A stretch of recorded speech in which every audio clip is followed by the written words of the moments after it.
പറഞ്ഞോ. Sir 3 minute ആയി വിളിക്കാൻ പറഞ്ഞിട്ട് വിളിച്ചില്ല. അല്ല ഞാൻ വിളിക്കുന്നത്, ഇയാളല്ലേ വിളിക്കാൻ പറഞ്ഞത്. അടിയും കൊള്ളും കേട്ടോ.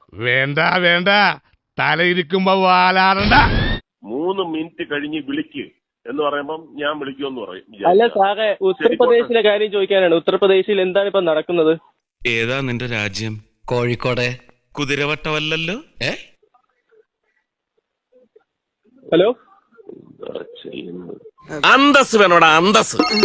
ഉത്തർപ്രദേശിലാണെങ്കിൽ ഇപ്പൊ ഭയങ്കര പ്രശ്നങ്ങൾ കിടക്കുകയാണ്. അപ്പൊ സാറിനൊന്ന് ഇടപെട്ടൂടെ? പട്ടിയുടെ വാല് 12 കാലം കൊള്ളിട്ടിട്ട് എന്താ കാര്യം? പട്ടിക്ക് കൂടി തോന്നണ്ടേ അത് നിവർത്തിയെടുക്കണോന്ന്? പാവങ്ങളുടെ കാര്യം ഒന്ന് ആലോചിച്ച് നോക്ക്. എന്നെ മനഃപൂർവ്വം കരിവാരിത്തേക്കാൻ കുറച്ച് ആൾക്കാർ ഇറങ്ങിയിരിക്കുകയാണ്. എവിടെ വീട്? ഞാൻ മണിപ്പൂരിൽ നിന്നാണ്. മണിപ്പൂരോ? ഓ,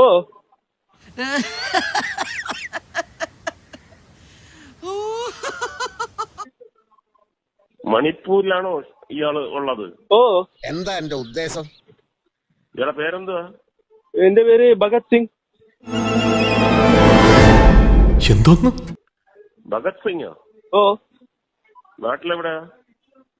അയ്യോ, ഞാൻ ഈ സ്ഥലം അറിയില്ല സാറേ. ഞാൻ അവിടെ നിന്ന് പോയിട്ടില്ല. ആളിനെ നമുക്ക് മനസ്സിലായി.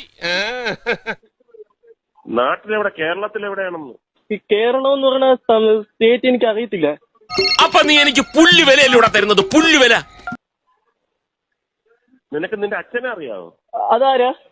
നിന്നെ കണ്ടപ്പോഴേ എനിക്ക് തോന്നി നേരെ ചുവയുള്ള തന്തയ്ക്കും തള്ളയ്ക്കും ജനിച്ചല്ലെന്ന്. എനിക്കറിയാം, ഇവന്റെ അച്ഛന്റെ പേര് ഭവാനിയമ്മ അല്ലേ? നിന്റെ അച്ഛനെ അറിഞ്ഞൂടാ, പിന്നെങ്ങനെയാ നീ കേരളം അറിയുന്നത്? നിന്റെ അച്ഛൻ ആരാണെന്നറിയാവോ? എങ്ങനെയുണ്ട് എന്റെ പെർഫോമൻസ്? ഫാദർ